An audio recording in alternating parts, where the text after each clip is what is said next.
But you know, the first step is to get this house ready. Because when you conquer what's happening in your body, then you are now qualified to help others. See yourself as a health coach. I do not believe that you need to go to university and become a doctor. I do not believe that even some of the courses that are available are that necessary, because many of them have components in there that are not in line with God's Word. And so the two main textbooks that we're going to use this week are the Bible and the book, The Ministry of Healing. And you may not all have a ministry of healing, but I also know that it's not hard to get. You might have an app on your phone. Yeah, and I know when I'm memorising, I really enjoy those apps on the phone if I'm travelling, because you can just go there. But the page that I want to target is page 127 of the Ministry of Healing. Now, I'd like to encourage everyone, not necessarily this week, not necessarily these 10 days, but to begin memorising the 2 paragraphs on page 127 of the Ministry of Healing, because it's in a nutshell. Now, the other thing that I also noted with Benj was the importance of physical law. And I'd like to give you a quote. It's found in page 347 of Christ Objects Lesson, where it states there that transgression of physical law is transgression of the moral law, because God is as truly the author of the physical law as he is of the moral law. He has written his law with his own finger on every nerve, every muscle, every faculty with which we have been entrusted. And every misuse of any part of our organism is a violation of that law. Now, they're strong words, aren't they? Mm-hmm. They're very strong words. Does that mean not drinking enough water is equal to that thou shalt not steal? No, I'm not going to debate over that one, but I'm just giving you the prophet's words here. Every misuse of any part of our organism is a violation of that law. All, how many? All should become intelligent as to the human frame, and how to keep it in the condition necessary to do the work of the Lord. Now, as students to a medical missionary training school, preparing to start your own medical missionary facilities, it's absolutely important that you know something about the house you live in.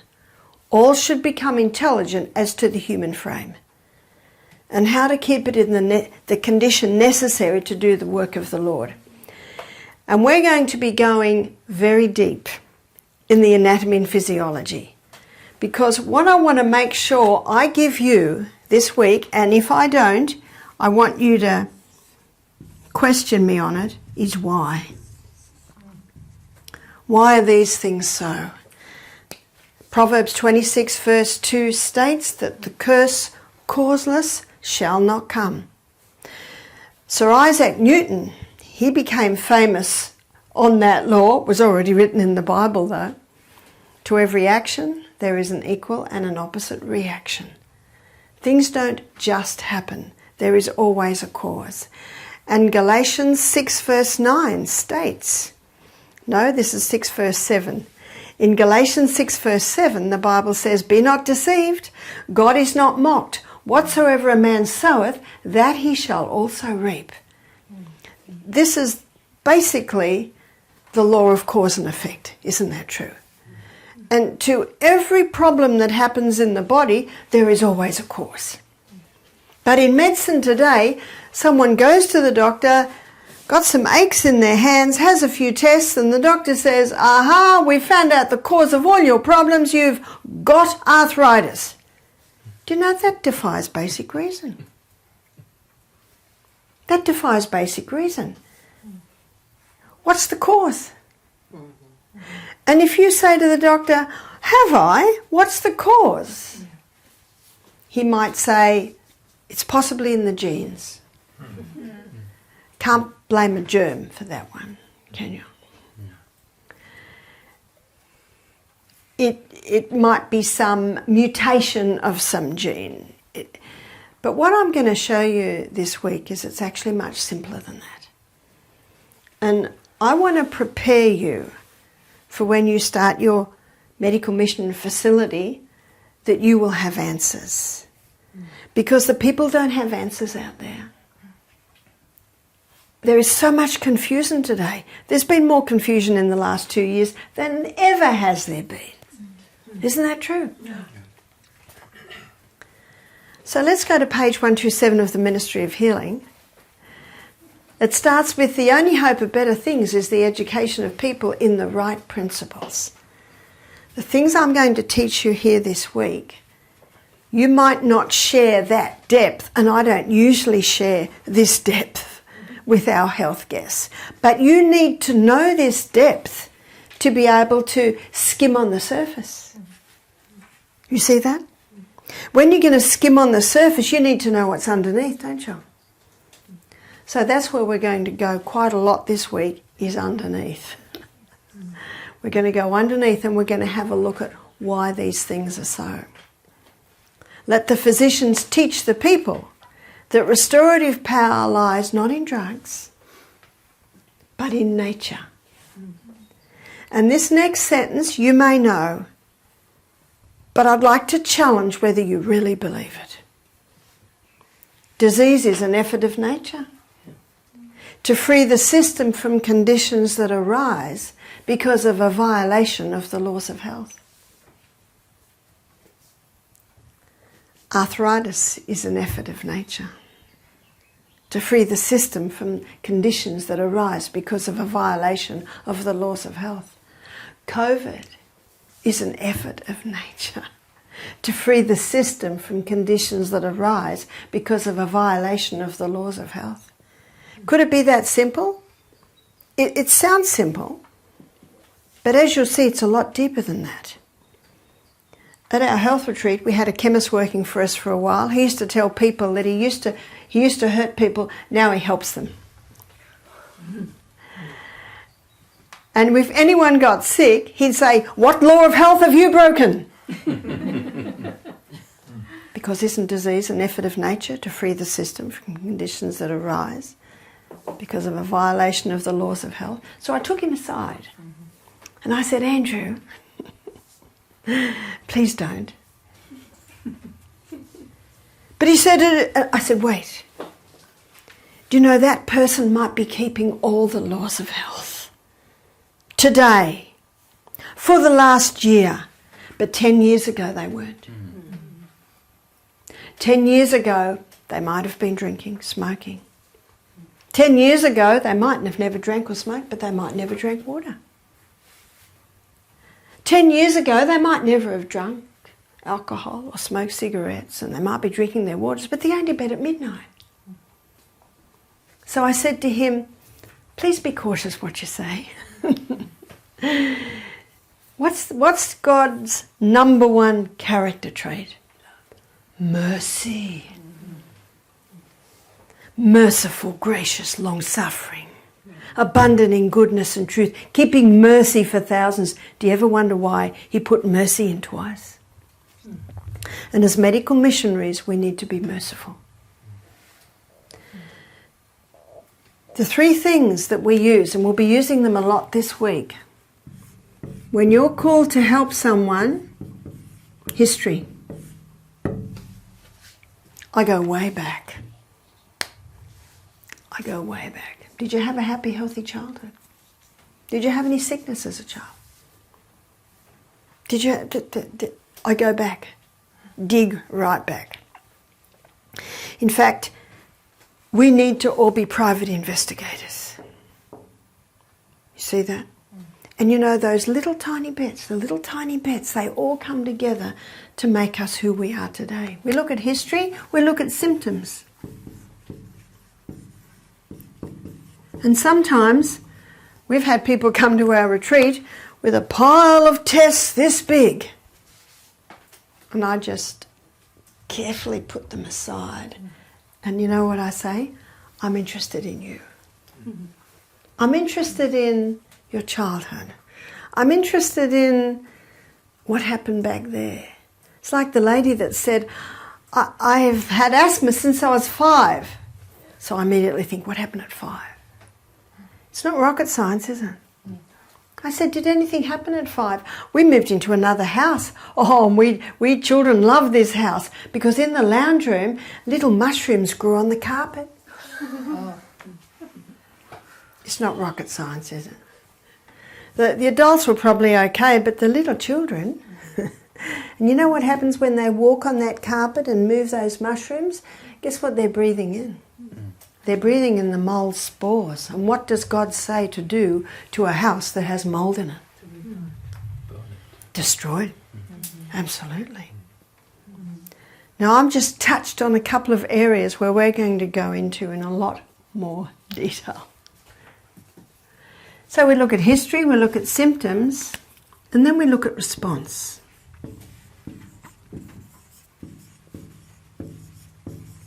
How simple is that? We look at the history. That gives us a bit of an idea. Yes, yeah. Happy, healthy childhood? No, I had tonsillitis as a child. You know what that immediately tells me? Allergy. Do you know what the tonsils are? The watchman at the gate. And if the watchman at the gate's being too noisy, do you shoot him? Because he's making so much noise up there on the wall. Do you just shoot him? Whew, what a relief. That watchman was making just too much noise. What's going to happen next? The enemy will take down your city. That's what your tonsils are. They're the watchmen at the gate. So if they're swollen, do you cut them out? What do you find out? Why are they swollen? And we'll be going into that. We're going to be looking at respiratory in detail in one of our presentations. What we're going to be doing in our practical, and I'll just warn you, in our practical, probably in about the last 3 days, you are going to make up programs for someone with tonsillitis. You're going to make up programs for people with certain diseases. So I'm just warning you now, so if you hear something that might help you next week when you're making programs, and I am of one that anything you ask me, I'm very happy to answer your questions. And if you say to me, Barbara, what was that? I will not say to you, you should be listening, because what's God's number 1 character trait? Mercy.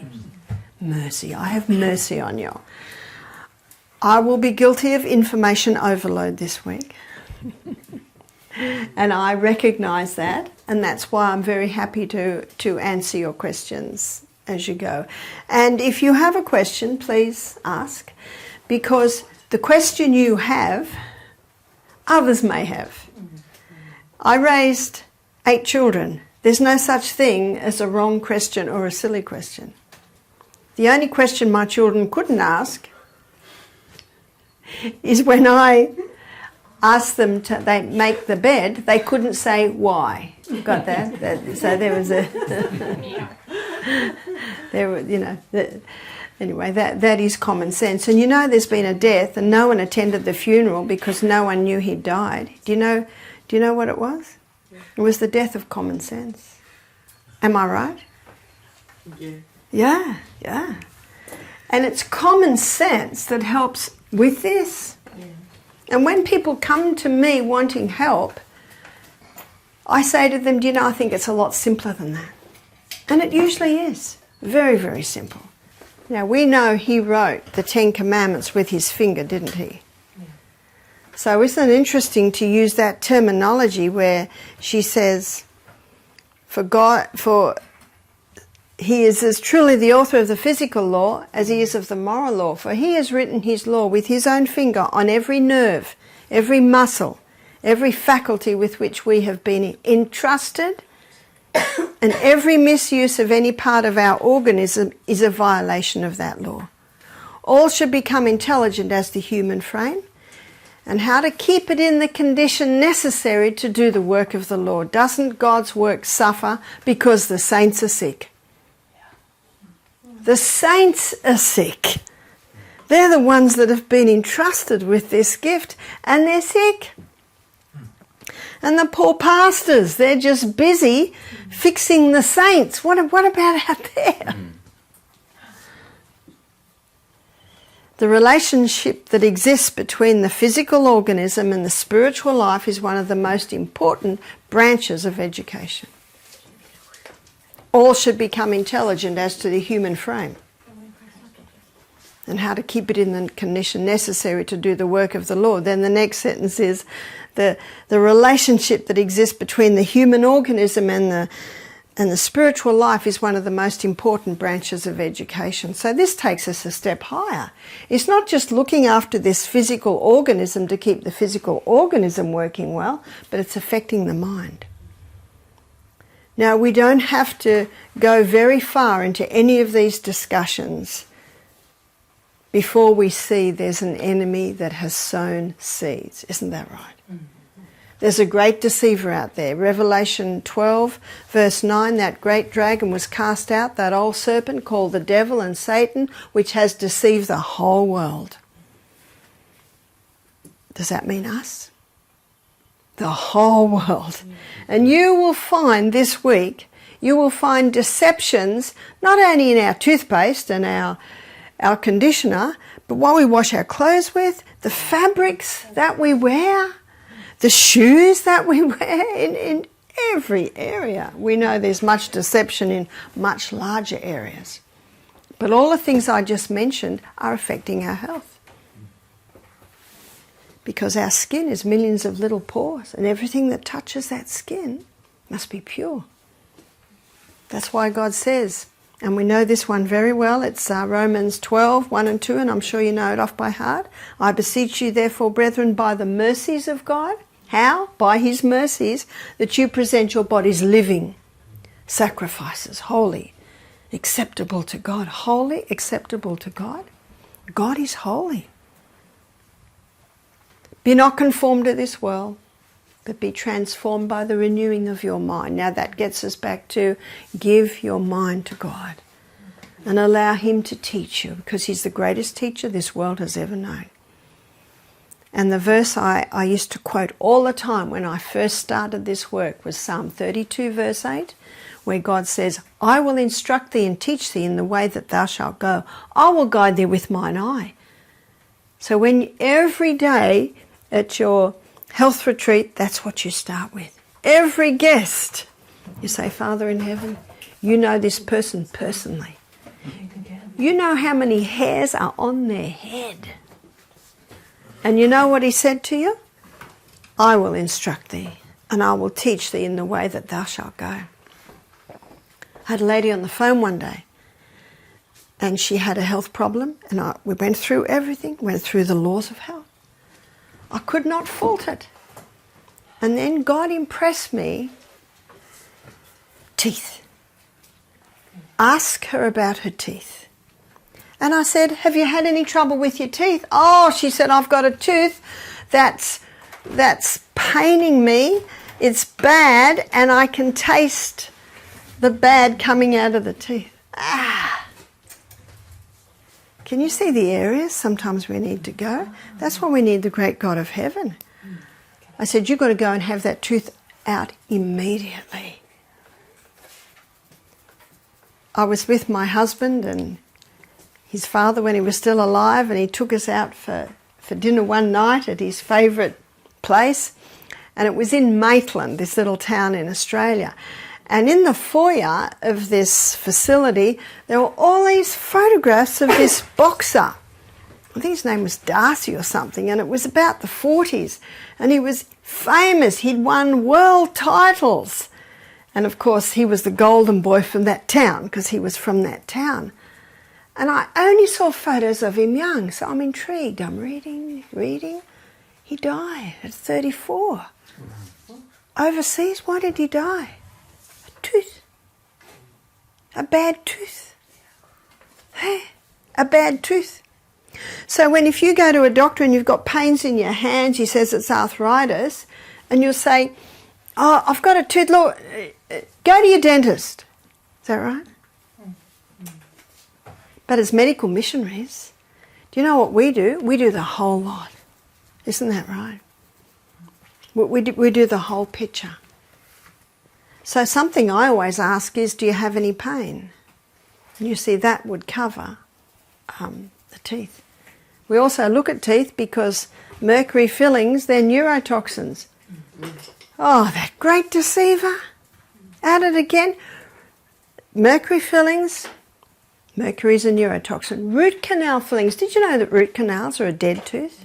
What does your body try and do to dead things? Evict them. And so often a bad tooth, it's behind, or an abscess, it's usually behind a root canal. So if someone says, I've got an abscess, then I say to them, oh, I'll tell you one recently I just got yesterday. Barbara, I keep getting this pimple on my gum, inside, and I put charcoal poultice, I put this poultice. What poultice should I use? What are we going to do? Why? Why is a pimple coming? There's a reason. So then you go a little bit further. She said, I went to the dentist and he says I should have a root canal filling. Why would the dentist advise a root canal filling? Because the nerve has deteriorated. Why would the nerve deteriorate? Because there's decay in the tooth. Can you see you've got to go back? Got to go way back. You've got to dig, dig, dig. So I wrote back to her and I said, I would like to suggest that there's decay in the tooth, and that's why the nerve deteriorated, which is why the dentist wants to do a root canal, which is why a pimple's coming on the gum inside. Can you see that? And you'll only find that out by digging deeper and deeper and deeper. I went to a health retreat in Queensland when I did my nutrition course about 15 years ago. And I had to do 20 case studies. And I had to do it under another naturopath. So I went up there and I sat with the naturopaths as they interviewed the people. So they do interviews. And then I'd say, I've just got one more question. When did that start? How old were you when that started? Where were you living when that? Write it down. And then he'd ask a few more questions. He's about to ask another question. I'd say, I just have a little question here.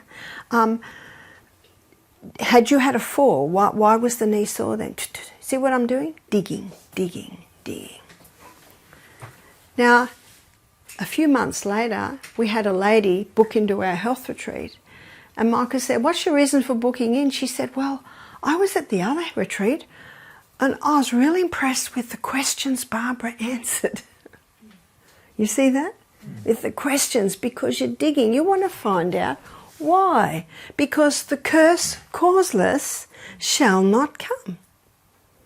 So if this lady didn't have a bad tooth and she had a pimple under there on the gum, if she didn't have a bad tooth, what would I do then? Did you ever bang it? Did you ever hit it? When did it start? Can you see you dig, dig, dig, dig? And sometimes you might not come up with anything, but you know what I find? You usually do. There might be a little indication here or there, and then you dig a little bit deeper. And sometimes you might have to say, do you mind if I ask you? And sometimes they might say, no, I don't want to answer that question. You know what you say? Okay. She'd smile. Okay. And then you move on again. But you know what I find? 9/10 of the time, they come back to you. They come back to you on that. So the two theories in medicine today as to why people get sick, and one of them has turned the world upside down in these last, 2.5 years, and that is the germ theory. Germs cause disease. Where did that theory come from? It came from Louis Pasteur. And looking at Louis Pasteur's history, he was a chemist and he was a socialite. He loved to call all the media to every experiment. He liked the attention, and he came up with a theory that everyone loved. You poor thing. A germ has jumped on you and made you sick. Let's find a drug to kill the germ. Can you see what that does? That takes away all responsibility on the person for what's happening to them, and it's blamed the germ. And isn't that what's happening with COVID? To the point where people have to wear masks to stop the germ. People have to hand sanitize their hands all the time to stop the germ. But it actually defies reason, and I want to show you that. Now, the other theory as to why we get sick is genes. It's in the gene, yeah? So I call them the two Gs, the gene theory or the germ theory. And I'd like to touch on them this evening, and tomorrow morning we're going to explore them a little bit further. And to look at the gene theory, do you know we're going to go first? The CBD? What's the CBD? What's the central business district of the human body? It's the inside workings of the cell. And we are just a bunch of cells. We have 100 trillion cells in our body. And every single cell has a nucleus, and in that nucleus is the DNA. The DNA is the genetic code that determines you and I. The only cell that doesn't have that is the red blood cell. And we'll be exploring the red blood cells a little bit later. But the red blood cell, what does the Bible call it? Leviticus 17:11. This is a very important verse as medical missionaries. The life of the flesh is in the blood. Leviticus 17:11. And I love the patterns in the Bible. And you know what Proverbs 17:22 is. And of course 22 is double 11. A merry heart doeth good like a medicine, but a broken spirit dries up the bones. As you memorise, you'll see these little links, which is very nice. So why, here we are again, why? Why is the blood the life? It carries oxygen, it carries nutrients, it carries water, it carries away waste. We'll be going to that in more detail later in the week. And it contains red blood cells. Where does it carry the water, the oxygen and the nutrients to? The CBD. The CBD, the inside workings of the cell. The DNA stretched out looks like this, and I'm sure we've all seen illustrations of this, yeah? You've got 23 chromosomes from your mother, 23 chromosomes from your father. I gave birth to 6 children. I've got 3 boys, 3 girls. My 3 boys will never be 6 foot because look at the height of their mother. I'm only 5'2". They're taller than 5'2". I think they're 5'8", 5'9". And my girls are all taller than me because they got more the genes from the father, who was nearly 6 foot. He had dark brown curly hair and dark brown eyes.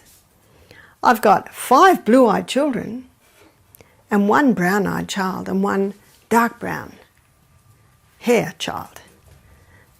Others are mid. I was blonde when I was younger. And he had curly hair, I have straight hair. I have 3 curly-headed children and 3 straight-haired children. Now we do it with each other. We do it with our nieces, our nephews, our children, our grandchildren. She's got her mother's nose. She's got her father's legs. 23 chromosomes from our father, 23 chromosomes from our mother. Did you know that the Bible talks about the DNA? In Psalm 139? In Psalm 139 verse 14, the Bible says, I will praise you, for I am fearfully and wonderfully made. Marvellous are thy works, and that my soul knoweth right well. My substance was not hid from thee when I was made in secret, curiously wrought in the lowest parts of the earth. Where were we curiously wrought? In our mother's womb, yeah? My substance, my being, was not hid from thee when I was made in secret, curiously wrought in the lowest parts of the earth. I gave birth to 6 children, but I didn't know what was going on in there. I didn't know what was going on there. I didn't have scans or anything like that. I'm cautious of all that. And I didn't know till my babies were born what sex they were going to be, anything about them. But my substance wasn't hid from thee when I was curiously wrought in the lowest parts of the earth. Thine eye did see my substance, yet being imperfect. In thy book were all my members written, which in continuance were fashioned when as yet there were none of them. In thy book were all my members written. The DNA. Do you know God doesn't have to have a big book? All he has to have in his book is our DNA. Written in there. It's already determined, the colour of my eyes, the colour of my hair, the colour of my skin. It's already determined in his book. In his book were all my members written, whether I have short legs or long legs, which in continuance were fashioned, when as yet there were yet none of them. It's the best medical book we have, is the Bible. According to the information in this DNA is how we're made. And we have new eye cells every 1 to 2 days. We have new cells that line the gastrointestinal tract every 3 to 5 days. We have a new skin every month. We have a new liver every 6 weeks. We have new bones every 3 months. We're continually being remade according to the pattern, according to the formula. And that DNA is made up of the food we eat. The outside strands is made up of polysaccharides. Polysaccharides simply means many sugars. And everything we eat is made up of many sugars. Outside strand. Crossword bands is made up of amino acids. Amino acids is a breakdown from the protein we eat. And as vegetarians, our protein comes from legumes, nuts and seeds. That's the main protein. And it's all glued together with minerals. So that lovely green leafy salad, all the greens, all your vegetables are high in minerals, but the greens is the highest. Hippocrates, father of medicine, do you know when his time was? 400 years BC. Hippocrates said, let food be your medicine and medicine be your food. And our very DNA is made up of the food that we are eating. So our new cells are constantly being remade. I'm going to go a little technical here, so bear with me. And please ask me if you want me to repeat something. DNA can be stretched out and coiled back in, and when it's stretched out it looks like that, but it cannot leave. And so a photocopy is made, and the photocopy is called RNA. And the photocopy goes down to another little section of the cell, which is a little workshop where the new cell is being made. It's called ribosome. Has everyone got an anatomy and physiology book in their home? Every medical missionary should have one. So the notes that you're taking here, when you go home and you look at the inside workings of the cell, you'll find it'll make sense. Whereas maybe before it didn't make a lot of sense. We had a man who'd done medicine do our program, and when he heard these things, he just shook his head. He said, I learnt this in med school, but I never really got it. But you will see it's not hard to get. So RNA comes down with the information into ribosome, the little factory where the new cell is made. Let's make a new gastrointestinal tract cell. Do you remember, students? I'm going to start asking you questions. How long does a gastrointestinal tract cell take to be made? 3 to 5 times. Yep. 3 to 5 days. Every 3 to 5 days. Okay, students, this is a question you don't have to answer. It's just a question I'm putting there. If that's true, how come irritable bowel, Crohn's disease, doesn't heal in, let's be generous and say 2 weeks? Is that a reasonable question? It's actually a very reasonable question, isn't it? Well, I believe that what I'm about to show you helps to understand why. But first of all, we're going to make a gastrointestinal tract cell, then we're going to make an irritable bowel syndrome cell. RNA comes down, it's the photocopy into ribosome, the new cell is starting to be made. The new cell is built up with amino acids. So let's say the first amino acid is tyrosine. Maybe the next amino acid is phenylalanine. Maybe the next amino acid is methionine. Maybe the next amino acid is lysine. We did tyrosine, lysine. Can you see what's happening here? Now, I'm giving an illustration like a jigsaw to help you understand it. But every amino acid fits into the next amino acid like a jigsaw. And every 3 to 5 days, out pops our new gastrointestinal tract cell. So what happens with irritable bowel syndrome? RNA comes down, the first block goes down, first amino acid, maybe it's methionine. Now we're ready for phenylalanine, and oh no, there's a piece of information missing. Body doesn't quite know what to do. What's supposed to go in there? The information is missing. And there's a rogue cell. And this rogue cell is always wandering around, doesn't fit anywhere, ready to poke its way in. Where'd that rogue cell come from? Environmental poisons, chemicals, genetically modified foods. All of these are causing molecules to be in our body that our body doesn't recognise. And whenever it sees a glitch, in it'll jump. So now comes along, maybe this is lysine. Where does it fit? Where is it going to fit? The usual docking position's not there, so it does the best it can. Okay, now we're ready for, let's say, this one's phenylalanine. Oh no, they're not eating enough protein. And maybe they are eating enough protein, but the gastrointestinal tract is unable to break it down properly. So if you don't break the food down effectively in your gut, it can't get into your blood. And what's the blood? The life of the flesh, the carrier of the nutrients. We're going to spend a whole morning going through the gastrointestinal tract, and I'll show you how that works. Doesn't look very good, does it? And every 3 to 5 days, what pops out? An irritable bowel syndrome cell.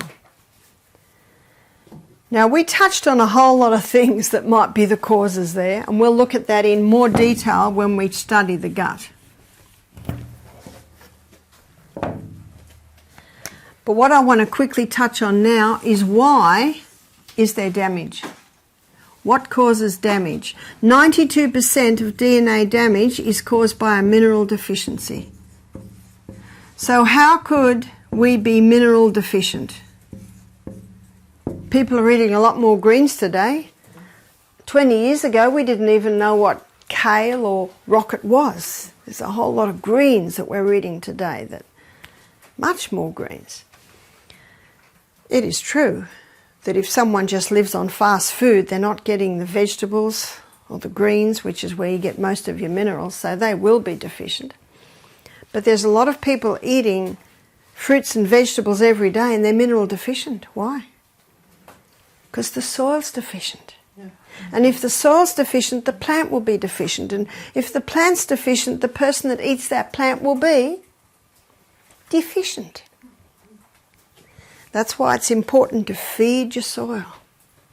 Feed your soil so there's food for your plant. And then when you eat that plant, you've got it. Did you know that one organic tomato will give 9 times the iron as one conventionally grown tomato? So that's what you're looking at. The organic might be more expensive, but wow, you've got so much more nutrients in there. But there's more.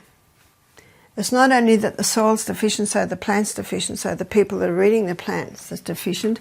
There are stimulants that people are taking that are leaching the minerals out. What are the stimulants? The stimulants are caffeine. And I would say that 80% of the guests that come to our retreat drink coffee. So then at the health retreat, you've got to be prepared in the first 24 hours to deal with a lot of headaches. And I'll be showing you in another lecture exactly why they get a headache.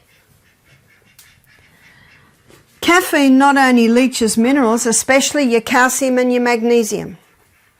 And we'll be covering this later in the week, where we'll be looking at bones in detail, which will enable you to make up a program for osteoporosis. And you will find that bones aren't made out of calcium.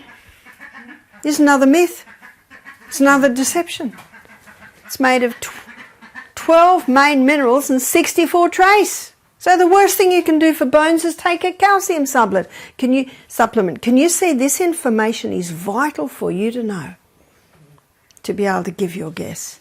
And when you mention just that quick thing I just did, you've got their ear. Because they're sick of spending a fortune on calcium supplements, and the last test showed they've still got osteoporosis. What have you got to find out when anyone's sick? The history, the symptoms, the response. If there's no response, it's not working. What's the definition of insanity? To do what you've always done and expect different results. And when you say that to guests, you've got their ear, because they're sick of doing what they're doing. They've been doing it for 10 years. They've been told they've got to do it, but they're no better. So what we have got is something incredibly valuable. It's God's way of healing. God's way of healing is we were created to heal ourselves. The body was created to heal. It just needs the right condition. And we need to have faith in God and faith in that body. The devil's way of healing is we were evolved. Body can't heal itself. You've got to put some poisons in to make it heal. Can you see the difference? They're very far apart. So what's another stimulant? Oh, by the way, not only does caffeine leach the minerals, caffeine damages the DNA because it disrupts the neurotransmitters in the brain. So you can have a young couple having a cup of coffee each a day, the guy has a can of Coke, the girl has a chocolate. They can give birth to a baby that's prone to attention deficit syndrome, hyperactivity and autism, because they were born with a defective DNA because of the parents' caffeine habits. Woo! Now, if you say to someone, you shouldn't drink coffee, it's not good for you, in fact, please don't ever say that. Ever. And you'll lose them if you do. What right have you got to tell me that I can't drink my coffee? But what you can say is, I don't drink coffee. You know why? No, I'm not interested. Okay. So you don't speak. Yeah, why don't you drink coffee? Well, it disrupts the neurotransmitters in the brain, and if you keep doing it, that can actually damage your DNA towards your neurotransmitters. You can give birth to a baby that's prone to attention deficit syndrome, hyperactivity. Do you think they'll be interested then? Can you see how you're giving them the why? Now, I've probably touched on a whole lot of things that you haven't been able to write everything down, but we're going to explore a lot of these subjects in more detail. So caffeine not only leaches minerals, it can also damage the DNA. Refined sugar, nothing wrong with the sugarcane plant. It's the pure crystallized acid that's extracted out of the sugarcane plant. That's the problem. It goes into the body naked and it leaves the body better dressed with your minerals. In fact, one writer said it this way, and I think it's a good way to say it. Sugar leaves your body better dressed than when it went in. What's it dressed with now? Well, it's taken out of your wardrobe. It's taken some of the minerals out of your wardrobe. So when it takes the minerals out of your wardrobe, what's happening to your teeth and your bones? They're becoming deficient. Sugar not only leaches the minerals, sugar also damages the DNA. How? Causes blood sugar levels to rise dramatically and then drop dramatically, and then when the person goes down they have another lolly and then it goes up again, and this constant whiplash wears out the pancreas. to the point that a couple can give birth to a baby with a defective DNA to their pancreas because of their sugar habits. Can you see that our lifestyle affects the DNA we give to our children? At this point, if you've got guests who are feeling very guilty and very sad right now, and you can tell when you're lecturing some sad faces or young mothers going, oh no. At this point I say, there's a lovely verse in the Bible, it's in Acts 30 verse 17 that says, God winks at our ignorance. You did not know. So you can't take blame for something you did not know. But we live in an amazing body with an inbuilt ability to heal itself. And if you begin implementing what you hear here, your children will get stronger. Can you see how you come with that? I even had one lady starting to cry after the lecture. Oh, what I've done to my children. So then you must go straight away and counsel and say, you didn't know. It's not your fault. It's that rotten sugar company, that chocolate company. They're not interested in you. They're only interested in your money. But you know, it's worse than that. There's a great deceiver behind there who wants to destroy you. We all know what 1 Peter 5 verse 8 says. Know ye not that your adversary, the devil, as a roaring lion, walketh about seeing whom he can devour. That's what he wants. He wants our destruction. Now you can't share that with every guest. The atheist isn't too excited when you share that with them. Discretion is needed. That's why God says, I will instruct thee and teach thee in the way that thou shalt go. He said, I will guide thee with mine eye. Another stimulant is alcohol. I often say this, I read this from the Australian Health Department 10 years ago, there's no safe dose of alcohol. Alcohol is a neurotoxin. Children being born today with fetal alcohol syndrome from parents that have 2 drinks a week. You familiar with Dr. Neil Nedley? Yes. In his book Proof Positive? Fantastic resource is that book for us medical missionaries. And I got that information out of that book. So excellent resource is that book. Now I also know that people get, and you might have experienced this, I was at ASI in Florida one year, you know, thousands of people there. And so I always go to the health lectures. You probably know I'm interested in health, so I went to the health lectures. And there'd be Dr. Such and Such, and he's got a PowerPoint there, and he comes up with the first graph, that's interesting. Second graph, third graph, fourth graph, fifth graph, and you're just getting sick of graphs. Now, I don't think that it means you don't use graphs, and you might be savvy to do a PowerPoint, and PowerPoints can be excellent, especially when you're starting, because it's a prompt for you and it also helps, you know, attract your students to what's happening. And I certainly think a graph or two doesn't hurt, but beware of over-graphing people. You will lose them. And I'm interested in health, and I'm starting to fall asleep within 20 minutes.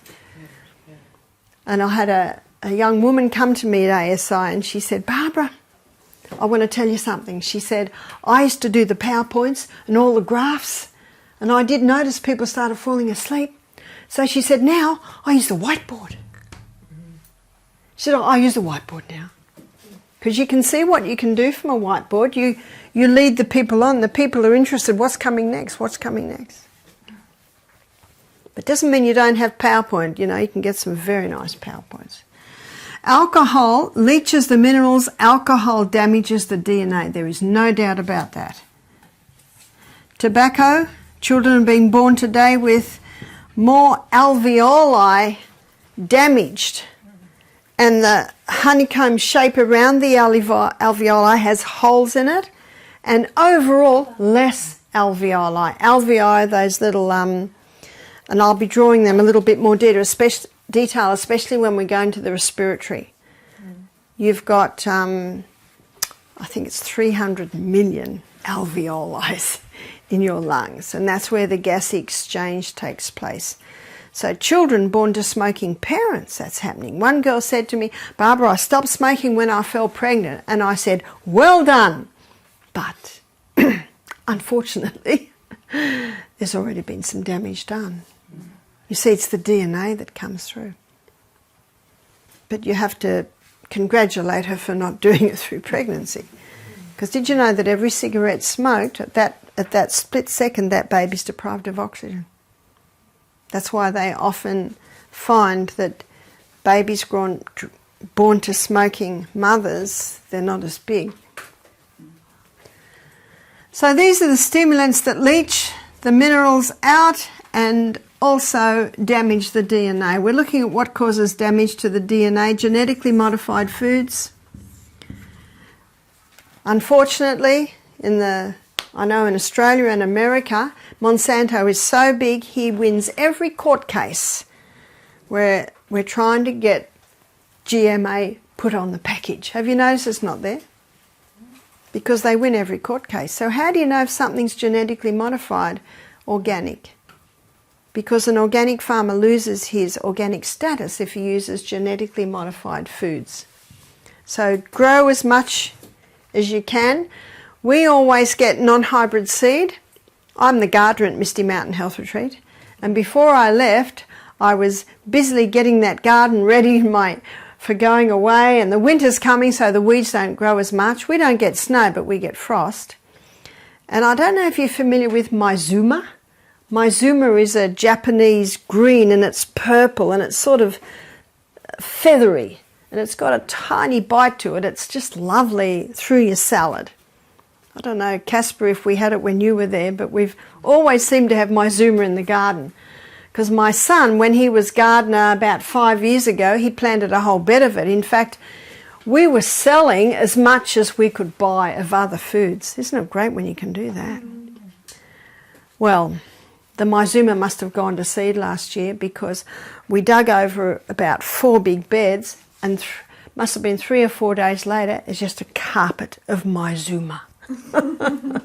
Yes, I had to hoe it back in the ground because we do want to eat more than Mizuma. So you can Google Mizuma, have a look at it. I think you can get purple Mizuma, and it's just like a green, but it's got a little bit of a pepper in it. Yeah. How do you spell it? Mizuma, I think it's Mizuma, I think it's just that. Yeah. Mizuma. Is it a grass or a... It's a green. It's a green leafy vegetable. All right. But it's not very green, it's purple. But those dark greens and those purples, they're great sources of iron. So have organic as much as possible. Genetically modified foods is when the DNA of 2 species is spliced together to produce something that they want. Do you know what that means? It can splice into your DNA. And mutation of DNA basically is a contributing factor to cancer. Chemicals. We're going to go into areas with chemicals that you never ever probably thought about. Be careful of the clothes that touch your skin. Let me give you the name of 3 chemical fabrics. Polyester, acrylic and nylon. They're chemical fabrics. But I've got some good news. I've borrowed this little top because the airlines have lost my bags. And I was so excited to read the label. It's cotton and modal. Modal is the cellulose spun from the birch tree. Rayon is from wood pulp, and so is viscose. So be very careful on what's touching your skin. Yes? So any of these fabrics lose, like polyester, does it lose its toxicity after being washed? Does polyester or acrylic or nylon lose its toxicity? No. After many years? No. It's still polyester. And you know what they're finding today? It does not break down in the soil. So they've got a huge problem today of these fabrics not breaking down in the soil. when I go into a shop, the first thing I do is I read the label. I read the label. Especially ladies, underwear can often be made out of these acrylic. Remember, there's a great deceiver out there who wants to destroy you and wants to poison you. Especially when you're exercising and your pores open and those fabrics get hot, and then you really start absorbing the chemicals. So be careful what you wash your clothes in, your body, what you clean your teeth, what you put on your skin. In 1 Corinthians 3:16 and 17, I'm sure we all know it. Know you not that ye are the temple of God, and the Spirit of God dwelleth in you? If any man defile the temple of God, him shall God destroy. For the temple of God is holy, which temple ye are. If any man defile. Now, if you've been wearing these fabrics, remember Acts 30 verse 17, that God winks at our ignorance. You did not know. Remember that great deceiver that's deceived the whole world? But the biggest chemical company in the world is the pharmaceutical company. Did you know that if a drug doesn't have a side effect, it's not a drug? I think that was Illa Lilly that said that, who is one of the heads of the pharmaceutical companies. If it doesn't have a side effect, it's not a drug. Did you know that the pharmaceutical company are making billions out of the COVID vaccine? Mm-hmm. We had a guest come to our retreat in Manchester last week, and she was on antidepressants. She's been on them for 20 years, so that's something she can't just stop. Now, she was stopping her 3 bottles of wine a day that she'd been drinking for 4 years, and before that she'd been drinking a bottle of half of brandy a day. Isn't it incredible what the human body copes with? She's a very large lady. And the first day she could hardly walk 4 steps without heaving. On the last day she was walking. Just exciting. It's the best work, the health retreat work. And she said to us, she said, I didn't mean to, but I forgot my antidepressants. I forgot to take them for 2 days. And she said, my mind's clearer.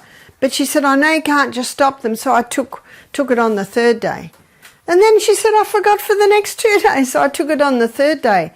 So, you know what we're also looking for? Response. Now, her body's coping with that, so you know what I said to her? Keep it up. And maybe in 2 weeks, just take it every 4th day. And maybe after another 2 weeks, every 5th day. Can you see that? I always say to guests, I have no authority over your medication. Only you and your doctor do. But this is what I would do. But it's your choice, and whatever you choose to do, I will respect that. That's very, very important. And so you're also looking at response. She was just going from better to better. But it's quite possible if she stopped them completely, she might crash in a week. Because she's been on them for so long. But she was doing well. It's not hard, and I think it's important as medical missionaries, that if anyone comes to you on medication, you Google their medication and you write down the side effects. Anyone can do that. You write down the main side effects. And one lady in the retreat in Alabama last year, she's 45, she said, Barbara, I've got stage 4 kidney disease. I said, oh, are you on any medication? She said, I've been on this blood pressure medication for 6 years. And we Googled it, and guess what the side effect was? Kidney disease. So we printed it out and we showed her. She said, what? Do you know, you will gain much confidence by showing them that. And then you know what they say to you, what can I do? And then you can say, I'm so glad you asked. Because we've got the hawthorn berry. Now we're going to go into heart in detail, and you will be able to make the program that I gave this woman on how you can strengthen that heart. Psalm 104 verse 14. This is a psalm, it's important for you to memorise. God gave herbs for the service of man. And a lady just emailed me and she said, Barbara, I tried to stop my blood pressure medication and my blood pressure went through the roof. She said, I'm on hawthornberry now. She said, I'm just worried that the same thing might happen or I might go too low. I said, not with the herbs, because herbs are there for your service. If your blood pressure's too low, it'll bring it up. If it's too high, it'll bring it down. No drug can do that.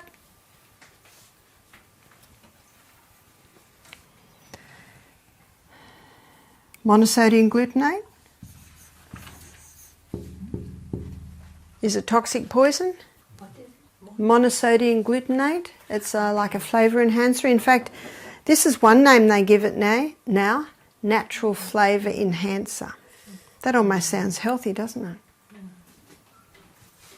What are we looking at here? We're looking at things that damage the DNA, which explains why many people aren't healing today. How can you heal the DNA? Make sure you're getting lots of polysaccharides, lots of minerals, lots of amino acids. And we'll be looking at that in detail when we look at food. Mould.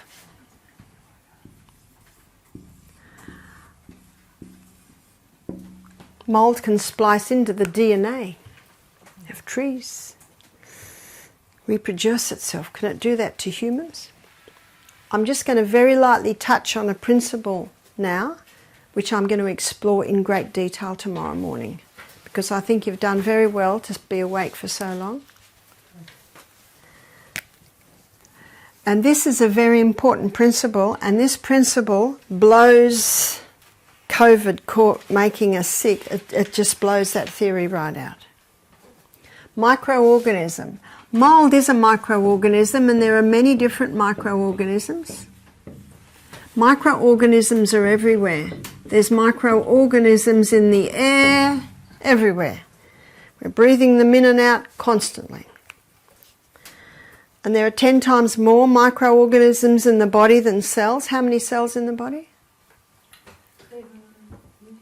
100 trillion. So there are 10 times, I haven't done that maths, 10 times more microorganisms than cells, and there are 10 times more microorganisms in our gastrointestinal tract than anywhere else in the body. And we'll look at that in detail when we go through the gut. And they're there. God put them there. They're an important part of living, running organism, but whenever cell damage happens, these microorganisms have the ability to change roles. They now become the clean-up team or the garbage collectors. I call them the garbage collectors because we had a microbiologist do our program and he said that's what we call them as microbiologists. And their name is bacteria. So where are you going to find a lot of bacteria? You're going to find a lot of bacteria wherever there's waste and damage. As the environment changes, as the bacteria is doing its work, the environment changes. It now becomes the exterminators, and we know exterminators exterminate things. And the exterminator's name, this is the next stage of breakdown, is called yeast, fungus. And the yeast, the properties of the yeast and fungus are identical to another microorganism, and that is a virus. A virus needs a host. Fungus needs a host. Yeast needs a host. That's why the coronavirus won't survive there very long, because it hasn't got a host.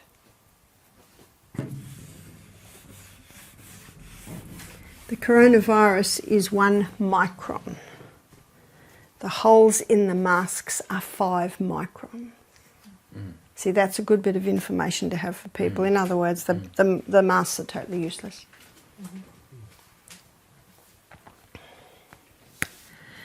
As the environment changes, so do the microbes. Now they become the undertakers. And undertakers take away dead things. And the undertaker's name is mold. And that's the last stage of breakdown in the cycle of life. So matter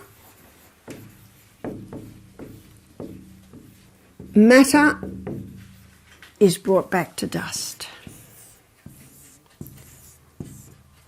through the action of these microorganisms. Genesis 3:19 says we come from dust, we go back to dust, we're dust. And there's that lovely verse in Psalm 103, he knows our frame, he remembers that we are dust. Because that's what we're brought back to, dust. What brings us back to dust, students? The cycle of life.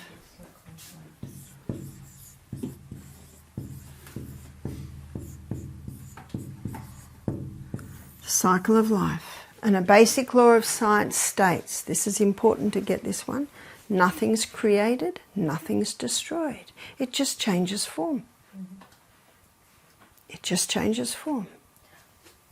And isn't that why we have compost bins? I'm sure you have compost bins here, is that right? Here is the plant, here are its roots. And when I put compost into my soil, and I always put compost into my soil after one crop, because a tomato plant will take nutrients out of the soil. And so before you put another crop, and I usually alternate tops and bottoms, so carrots and tomatoes, alternate your roots and your tops because different things are taken out. But before another crop goes in, you've got to feed that soil. And the best feed is compost, and I'll show you why. So when I put compost into the soil, I'm putting in microorganisms. Because once these microorganisms here have brought the matter back to dust, remember they're changing roles. We change roles all through life. You probably noticed when I arrived here I was dressed for the middle of winter. And I had to quickly change. Why did I change? Because it's warm here. We change roles according to the environment. I'm not dressed now the way I'm dressed when I'm digging in the garden, when I'm swimming in the lake. I'm not dressed now the way I'll be dressed for my daughter's wedding next year. We change roles according to the environment. So do the microbes. So do the microbes. They change roles according to the environment. Now, if it suddenly drops to 11 degrees tomorrow, I might put my winter woolies back on. We change roles according to the environment. So do the microbes. So once they've brought matter back to dust, they're waiting in the dust for their next job. So with my compost bin, we're putting scraps from the kitchen, we're putting weeds from the garden, and I like to alternate the heavy scraps from the kitchen with the stalks from the old corn plants, with the stalks from the broccoli plants, and that aerates it a bit.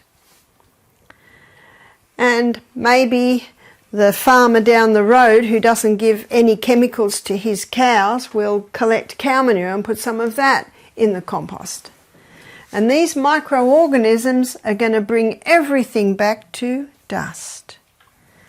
You look at the apple tree. See the flower? How does the flower grow? Under the action of microorganisms. And then out of the flower comes an apple, under the action of the same microorganisms. But the apple's not ready to eat. It must ripen. How does it ripen? Under the action of the same microorganisms. They change roles according to the environment. But no one eats the apple, so what happens to it? It rots. Is that right? Yeah. It rots under the action of the same microorganisms. They just change roles according to the environment. Louis Pasteur said, "It's only ever a bacteria and it only ever will be It only ever is a fungus or only ever will be. It's called monomorphism. Monomorphism means one form. But Antoine Beauchamp,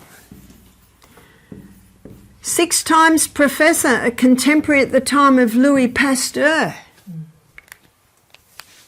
he presented pleomorphism. I have just presented for you pleomorphism, many forms. And that's why my compost bin works, because of pleomorphism, yeah? Is it an epigenetic change that is taking place, or how do you explain that change into polymorphism? Well, it's just the cycle of life. It's the cycle of life. The word epigenetics is interesting, which is the effect of lifestyle on our genes. But this is different. It's the cycle of life. See, let me give you an illustration in Australia. A cat dies in the bush. And what happens is the kookaburra has a nibble, the dingo has a nibble, the dung beetles come up, take a bit, the blowfly lays its maggots, they do a bit of a clean up to bring cat back to dust. What Antoine Beauchamp did, he put a dead cat in an airtight container. No dingo, no kookaburra, no blowflies, no maggots, dung beetles. After 4 months he opened it and it was dust. What had brought that cat back to dust? It was the microorganisms that are an integral part of living, running cat. Upon death of the organism, that's the ultimate cell damage, they take off their suit of clothes, so to speak, put their rubber gloves and apron on and start the work. They're the garbage collectors. They're just opportunist organisms. They're just going to be active where there's something to clean up. As the environment changes, they change till eventually they have done what God designed them to do, which is bring matter back to dust. What does the preacher say at the funeral? Ashes to ashes, dust to dust. It's the cycle of life. With great excitement, Antoine Beauchamp took the dust from the dead cat and put it under a microscope. It was alive with microorganisms. Remember, nothing's created, nothing's destroyed. And that's why I put compost in my garden. Because the microorganisms that were part of developing the carrot, it's not all eaten, it gets put in the compost bin, then those same microorganisms bring it back to earth, and then I put that earth into my garden. Now they play another role. Now those microorganisms are responsible for the breakdown of the minerals in the soil. They are also responsible for the absorption of the minerals out of the soil and into the plant. They protect the plant against harmful pathogens. And they nourish the plant. That plant knows that it needs those microorganisms, so 50% of the fuel that the plant makes from photosynthesis, it sends back down to the roots to feed the microbes. And you would have read where Ellen White says the law of service is written on every plant. Every plant grows for one purpose, to create apples for you and me, to create rocket for you and me. The law of service. Because that plant knows it needs those microbes for this. That's why organically grown fruits and vegetables has a far higher nutrient content, because of the microbes in the soil. I have 3 compost bins. One I'm adding to, one sitting, waiting for the cycle of life to bring it right back to dirt, and one I'm taking from. And I know this one's ready to take from because pumpkin plants are coming out. Poor plants are coming out. They're the best pumpkins too, aren't they?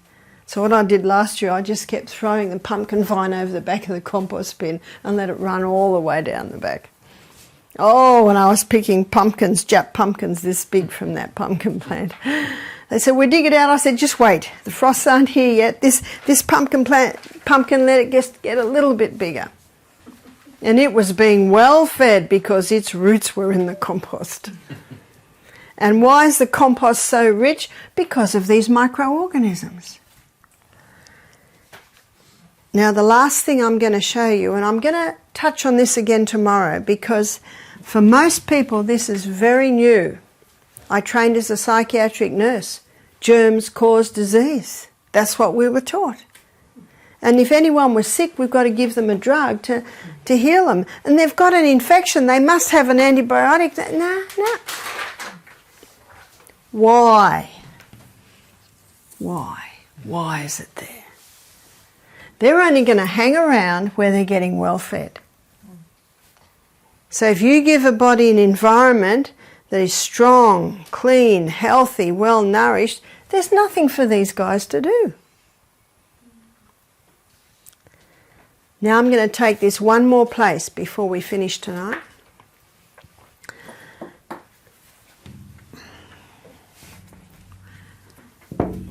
We have roots. Did you know that we have roots? Very similar to the roots of the plant. Lining our gastrointestinal tract are villi. And when we were born, we were literally flooded with our mother's microorganisms, because in utero our gut is sterile. So when we're born, our first breath, because remember babies are born down there where a lot of those microorganisms are coming out of, the baby's breathing and swallowing in microorganisms, and the first substance that comes out of a woman's breast is colostrum. The milk doesn't come in for 3 days. There's a thick yellow substance that comes out in those first 3 days. It's colostrum, and it's incredibly rich in microorganisms. And what those microorganisms do is they form a thick turf wall around the gut. We'll look at this in more detail when we look at the gut. Those microorganisms do the same thing that they do in the soil. They are responsible for the final breakdown of our food, especially releasing B vitamins. They are responsible for the absorption of the food out of the gut and into the life of the flesh. What's that? Blood. The blood.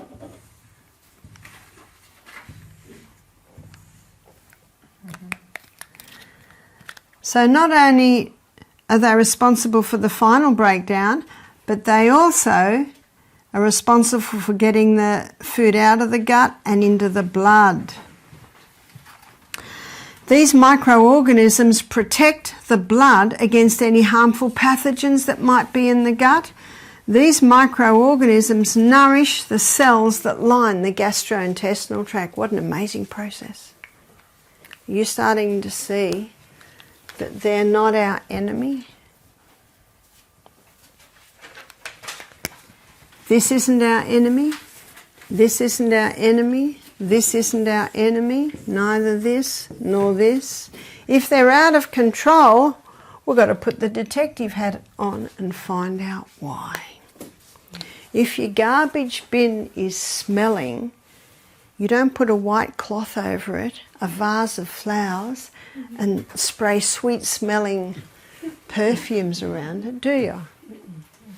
No, you open it, you empty it a long way from the house, you clean it out, put it back in the kitchen, no need for white cloths, vases of flowers, or sweet-smelling perfumes anymore. Why? Why is my garbage bin so smelly? Why? Because remember, the curse causeless shall not come. So my aim this evening was just to begin looking at the true cause of disease, because that is what the medical missionary institutions are about, is teaching the true cause of disease. And to be able to teach the true cause of disease, we need to look very clearly at medicine's claim for the cause of disease, which is germs or genes. Is that right? Mm-hmm. Very much so. So I have given you enough for your little grey cells to contemplate. And every day we'll be building a little bit more. And I touched on a few things that may have puzzled you in your mind, but I can just about promise you that we will be exploring all of those aspects in these 10 days. And if in the early morning or while you're going off to sleep a question comes, please write it down. Write down your questions. I received a lot of questions, and I really think that as we go through this, you'll find that they will be answered. And if they're not, we can certainly address them. Because our aim is to give you a crash course on being your own doctor this week. Yes? You talked about a lot of different negative stimulants. What about refined salt? Yes, we'll be pursuing refined salt this week and looking at why it is so bad. But basically, very quickly, seawater has 92 minerals and refined salt has 2. So immediately we've got a problem. Immediately we've got a problem. Yes? We've touched upon bacteria and virus here. Are we going to go also in depth when it comes to infections and understand infection, how they work? Yep. Because there is a reason. When I was a little girl and I got bronchitis, I would be taken to the doctor and given antibiotics, and that's the first thing we're going to look at tomorrow morning. And then when I became a nurse and I didn't live a very good lifestyle, I didn't become a Christian until I was 25, and I'd get a cold, I'd start coughing up yellow, I'd think I've got an infection. That's what we were taught. You have to go to the doctor and get an antibiotic. But tomorrow, one of the first things we're going to look at is what is an antibiotic? Where did it come from? And its role on the planet. And did God make antibiotics? So thank you for your attention tonight.